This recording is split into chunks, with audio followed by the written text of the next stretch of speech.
Caros alunos, essa sessão é bastante importante.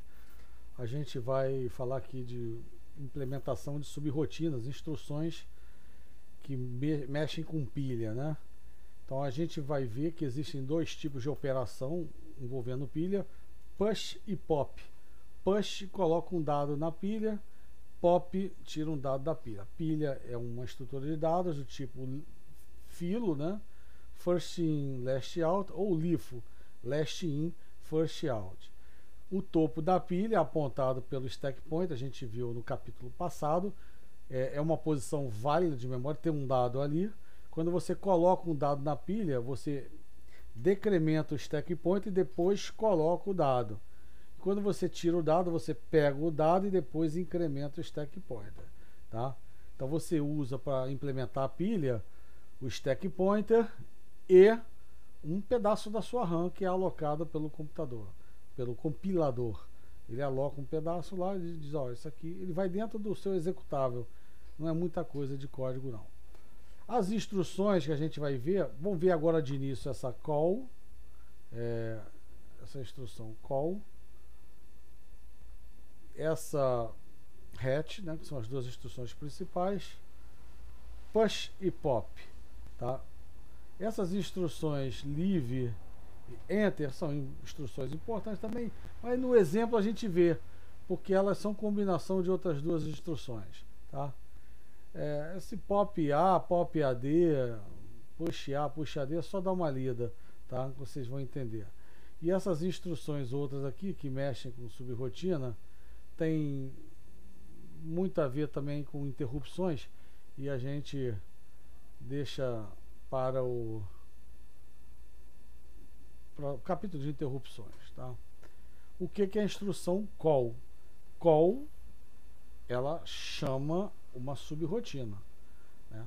Chama call printf, ele vai para o printf, né? Como é que eu vou passar parâmetro? A gente vai mostrar num exemplo mais à frente como é que se constrói um quadro de pilha, né? Um vetor que você passa. Eu cheguei até a fazer uma figurinha no capítulo anterior, mas como faltaram detalhes, muita gente ficou com dúvida, né? Alguns alunos me procuraram e eu falei, olha, tem um exemplo melhor, a gente vai ver com mais calma no capítulo 4, nessa seção 4.7, tá? Então o que o call faz? Ele é como se fosse, ele dá um push no endereço da instrução seguinte e um jump por uma subrrotina, tá? Então ele empilha o endereço da instrução seguinte, que está printf alguma coisa, e embaixo tem x igual a y. Ele empilha o endereço de x igual a y, para quando ele voltar para esse endereço. Dá um push no endereço do x igual a y, daquela instrução. Salta para a subrrotina. Esse enter aqui vale mais a pena a gente ver direto no exemplo. Esses ints, itr aqui. Leave também no exemplo. Pop.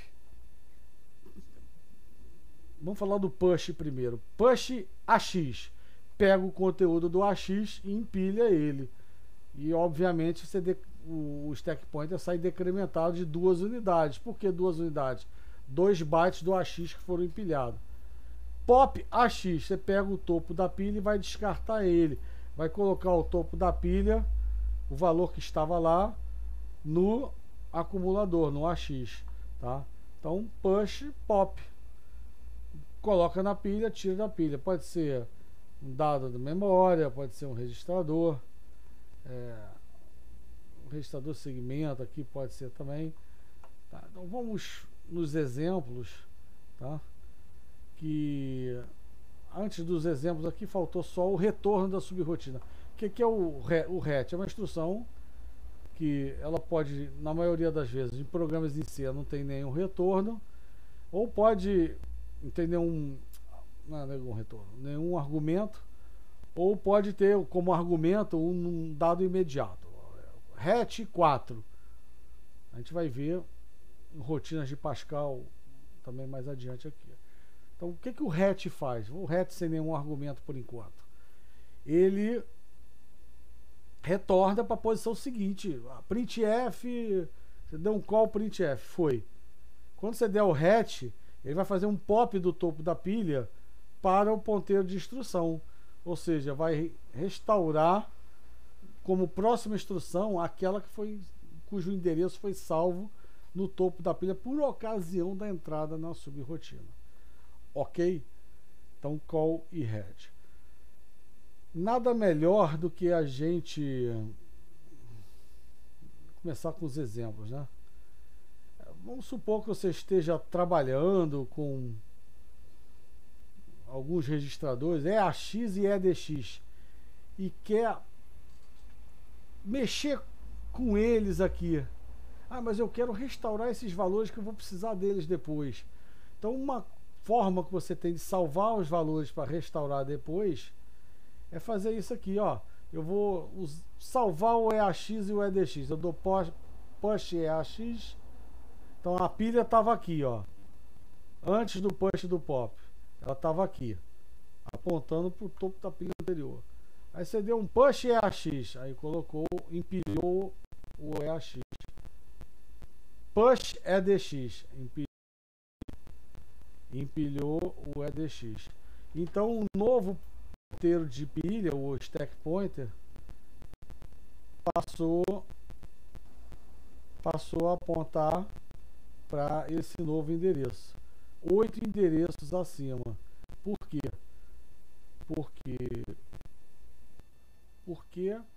Porque o stack pointer estava apontando, ele foi decrementado primeiro de 4 unidades e depois, em sua nova posição, o EAX foi copiado. Depois, idem, né? Novamente decrementado e o EDX copiado. A operação de pop é reversa. Então você tem que tirar no EDX na ordem reversa que você copiou. Se você empilhou o EAX primeiro, tem que desempilhar ele por último.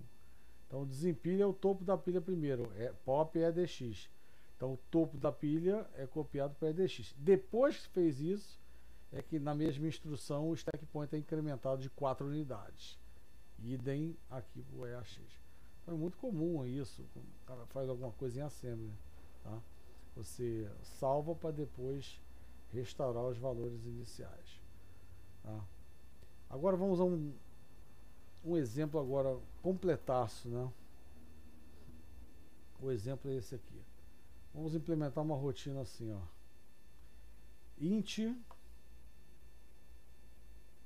rotina. Aí tem 3 parâmetros passados.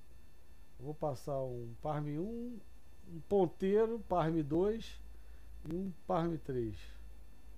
Vou alocar uma variável local. Vou mostrar para vocês como se aloca uma variável local. Isso é feito na pilha. E aqui tem o corpo da sua rotina e depois ele vai retornar o inteiro. Por acaso o local, né? Vou mostrar como é feito o quadro de pilha para você manusear os argumentos passados, os parâmetros passados, os argumentos passados para a subrotina, tá? Esse figura 4.6 eu não vou, como é DOS aqui, eu vou deixar de lado. Esse 4.7 também é só um exemplo aqui da API do Windows, deixa de fora. Eu vou trabalhar mais com esses 3 aqui, tá? Esses 3 últimos aqui que são mais para aplicativo mesmo, né? Que vocês vão ver na prática.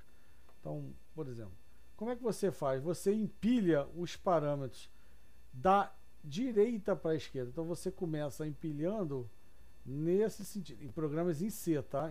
A gente vai ver que o Pascal ele muda o sentido.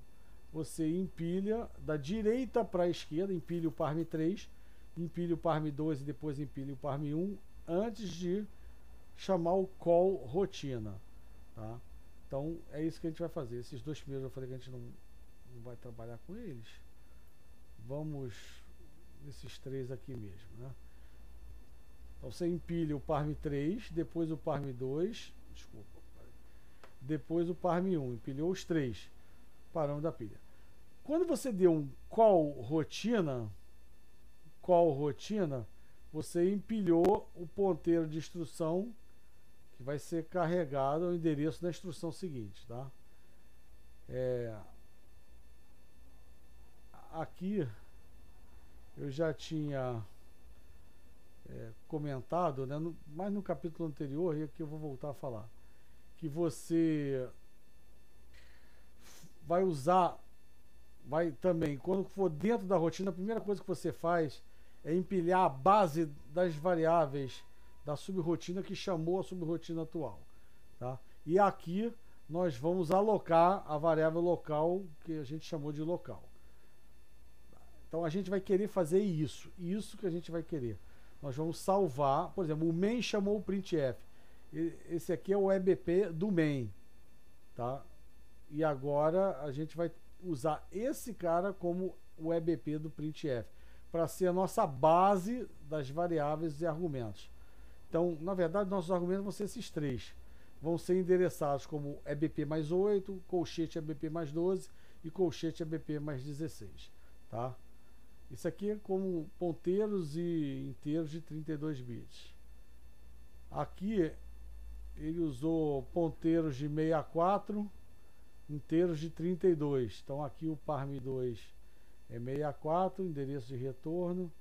Esse cara também vai estar fazendo alusão a um ponteiro. Todos esses caras são R, tá? 64. E aqui, né, RBP-4, aqui é o RBP normal dele, né? O mais 8, mais 16, mais 20, aqui pula 8, mais 28, tá? Então aqui no caso inteiros de 32, ponteiros de 64. No caso, se eu estiver trabalhando todo mundo 64 bits, aqui vai ser igual ao de 32, o que vou mudar são esses índices aqui. Isso é o que a gente quer. Nós vamos montar esse quadro, né? Empilhando da direita para a esquerda os parâmetros. Esse cara é salvo durante o call. Então quando eu entro na rotina, na entrada da subrotina, o stack pointer está apontando para aqui. Aí eu dou um push no base pointer da rotina que chamou e vou reservar um espaço aqui para as variáveis locais, pode ser mais de uma, tá? Isso é o que a gente quer fazer, tá? Então agora vamos lograr essa configuração. Como é que a gente faz? Então tem dois procedimentos, um para chamar a subrotina e o outro para dentro da subrotina. Então, para chamar a subrotina, seja esse código aqui, x igual a rotina, o ponteiro aqui é esse W aqui, né? Esse W aqui, né? Ponteiro esse W. Para chamar x igual a rotina XWY. Então, eu vou empilhar da direita para a esquerda, tá? Empilhar da direita para a esquerda. Empilhei aqui, ó. Empilhei o Y. Peguei o Y, joguei no EAX e empilhei. Quero empilhar esse ponteiro W. Quem é o ponteiro W? É o endereço efetivo de colchete ABX mais 24. Aí você dá um layer, né? Load Effective Address. Carrega o endereço efetivo de colchete ABX mais 24, ou seja, ele carrega ABX mais 24 aqui no EAX. Push. Aí empilhei o W. Agora vou empilhar o X. Pronto. Aí você empilha os três. Cria o quadro de argumentos que você vai passar antes de saltar para a rotina. Próximo passo, saltamos para a rotina, tá? E o valor retornado? O que? Compilador que vai dizer 99, quase todos os compiladores que eu já vi, eu não estou querendo dizer 100%, porque 100% é uma palavra forte, né? Mas todos que eu vi até hoje retornaram o parâmetro pelo acumulador. Então, se o inteiro é de 32 bits, no meu caso desse exemplo aqui, inteiros 32 e ponteiros também, né? Ele vai passar pelo acumulador. Então, quando ele sair da subrotina e voltar, o valor retornado está em EAX. Então, você vai pegar e copiar esse valor de EAX, que é o retorno, para o X, tá? E aí, como é que eu faço para descartar agora os três parâmetros que eu empilhei? você tem que descartar, você não vai mais usar. Você pode dar 3 pops. No trabalho ano passado, 3 pops, variado. Tem compilador que dá 3 pops, 4 pops, 2 pops. Ou você pode fazer isso aqui. Só volta o stack pointer para a posição original dele. Qual que é a posição original dele? É a antes. Aqui, ó, 32 bits. É essa aqui, ó. É essa aqui. É antes do PARM3. Tem um negócio aqui embaixo do PARM3.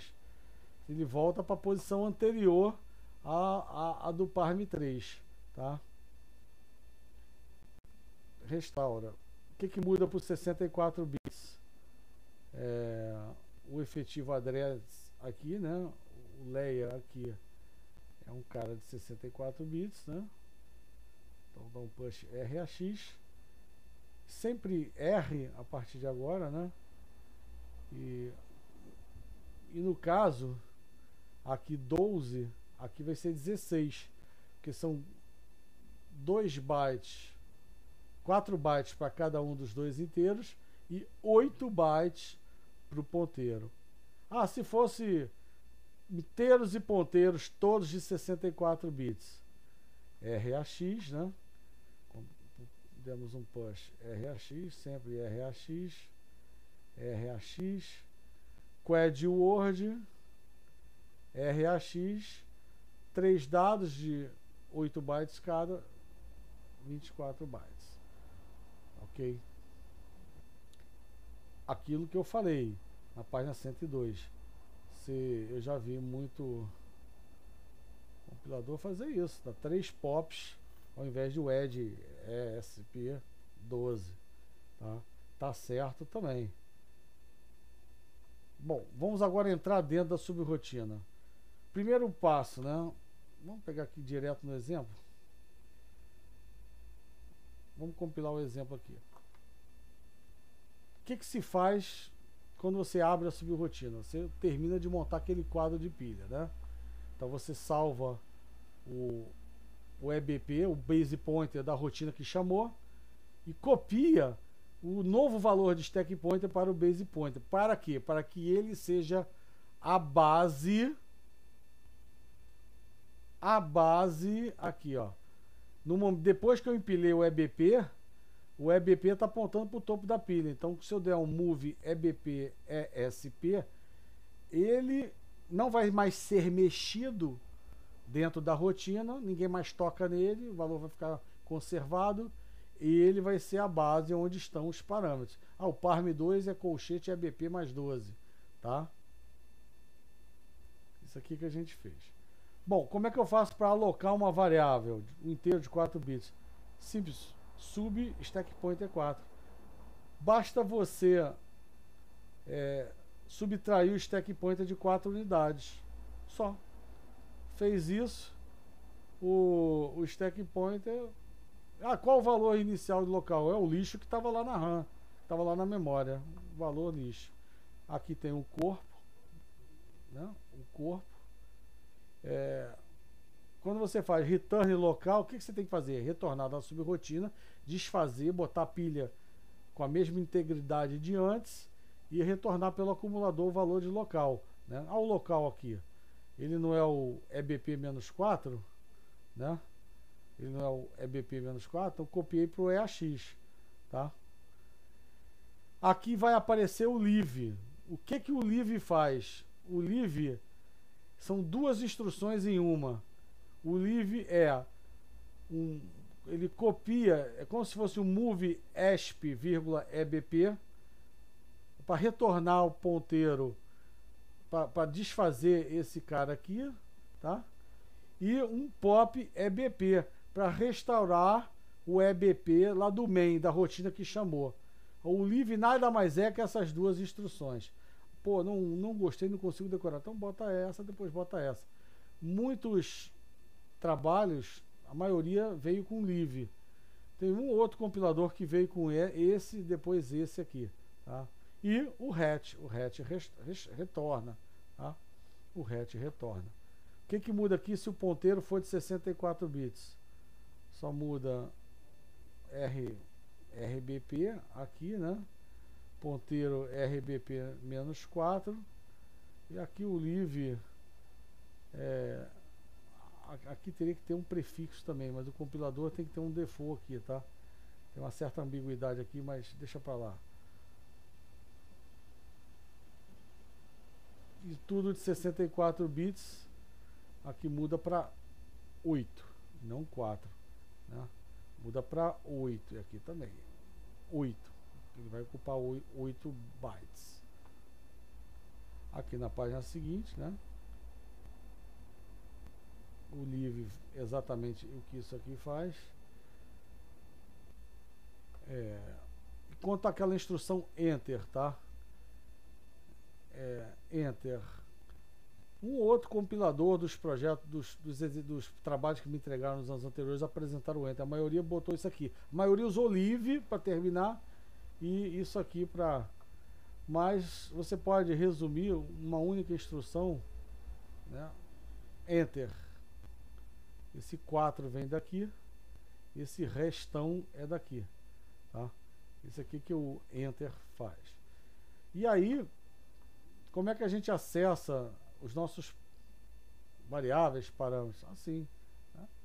Olha aquelas figuras do quadro de pilhas que a gente montou, e esses são os operandos.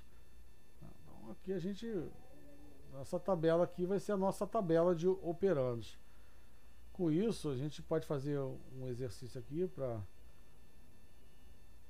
para compilar linhas de programa que acessam os parâmetros passados, né? Local igual a parm1. A gente viu que o parm1 vai ser o EBP, mas aqui no caso inteiros e ponteiros de 32 bits. O parm1 vai ser EBP mais 8. Então copia para o EAX o EBP mais 8, depois copia para o EBP menos 4. Aí você fez aqui o parm1 ir para o EAX, aqui o EAX ir para o local, tá? O parm3 vai ser o EBP mais 16, é só olhar nessa tabelinha anterior aqui, né, que foi tirada essa tabelinha que foi tirada daquelas figuras de montagem do quadro de pilha. Eu quero o conteúdo apontado pelo parm2. Isso aqui não é um vezes não, tá? É o conteúdo apontado pelo parm2. Aí você pega o parm2, joga para o EAX, e o colchete EAX é que é o asterisco parm2. Aí estou jogando para o EDX e aqui somando ao local, tá? O parm2 de 3. O detalhe, né, que em Pascal o cara bota um var lá, né? Ah, não, porque passa referência. Cara, vamos botar a vida como ela é. Passa o ponteiro. O var ali, ele tá querendo te amaciar uma coisa que não é para ser amaciada, é para você encarar de frente. Ponteiro. Primeira aula, ponteiro é... Não fica com medo não, ponteiro é. Tá? Então, o asterisco parm2, ele tá lá dentro do programa principal, o escopo total. Então, se você passar um parâmetro como sendo um ponteiro, o conteúdo dele está em qualquer lugar da memória. Você pode fazer o estrago com ele. Paciência, é a linguagem C. Parm2 de 3, né? Aí o parm2 é um ponteiro, esse cara aqui, né? Está no endereço EBP mais 12. E aí, por que você soma 12, né? 4 vezes 3. Esse 12 não tem nada a ver com esse. Esse aqui é por causa desse 3 aqui. São 4 inteiros, 12. E o 5 aqui. E o dword para dizer que isso aqui, na verdade, ó, exercício. Na verdade, parm2 de 3, ele está atualizando o W de 3. Está fazendo o W de 3 ser igual a 5, tá? Olhem com calma isso aqui. Exercício. Entendam por que isso aqui acontece, tá? Aí tem umas diferençazinha, ponteiro 64, né? A diferença vai ser no quadro de pilha, basicamente, e aonde está EBP vai RBP, tá? E aqui todo mundo de 64 bits, aqui também é 24 também, né? Por quê? Porque agora são 8 bytes por inteiro, tá? Então pouca diferença aqui, mas é bom às vezes a gente comparar para fechar mesmo esta sessão aqui, o vídeo já está longo, mas paciência, eu quero botar todo o assunto num único vídeo, toda essa parte de pilha. E se o compilador, ao invés de ser um compilador C, for outro em Pascal, né? Quem que veio primeiro, C ou Pascal? Resposta, Pascal. O C, formalizado em 1974 por Kernighan e Ritchie,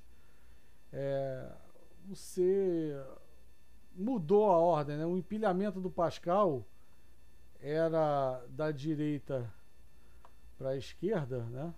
O empilhamento do Pascal é da direita para a esquerda, e o do C, da esquerda para a direita, e o do C ele fez da direita para a esquerda, inverteu. Então, o C fazia isso, e o Pascal o Pascal fazia da direita para a esquerda, e o C, quando veio, da esquerda para a direita, e o C, quando veio, passou da direita para a esquerda. O que se ganha com isso? Porque no Pascal, quando você monta a pilha assim, repare que você empilhou primeiro o PARM1, ou seja, aqui não tem a figura, o PARM1 ele ficou mais longe, e isso não permite que você tenha um número variável de parâmetros passados, como printf. Printf você pode ter printf mais string, vírgula uma coisa, vírgula outra, ou só printf mais string. Você pode variar o número de argumentos.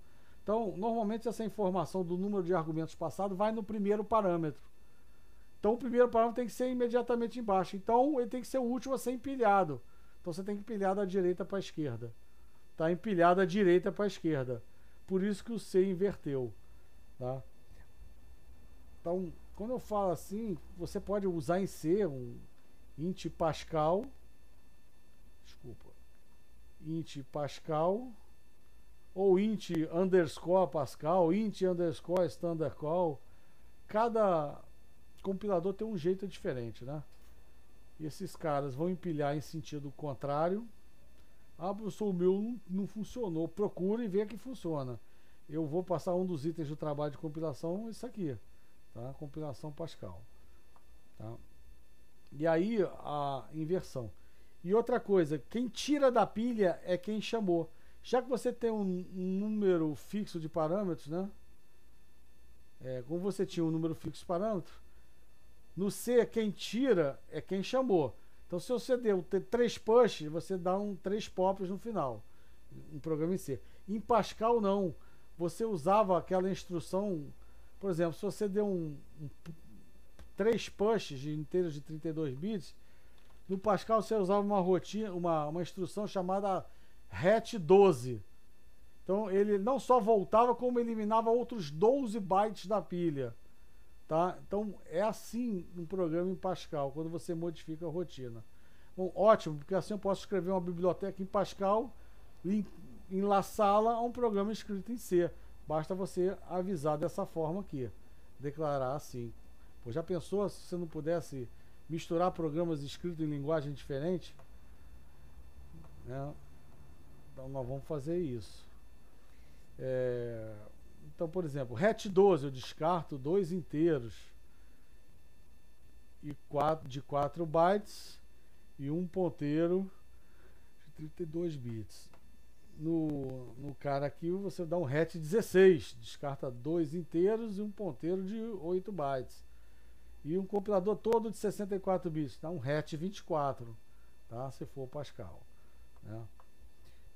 E na chamada do tipo Pascal, o que a gente vai fazer é inverter o push Y do push X, tá?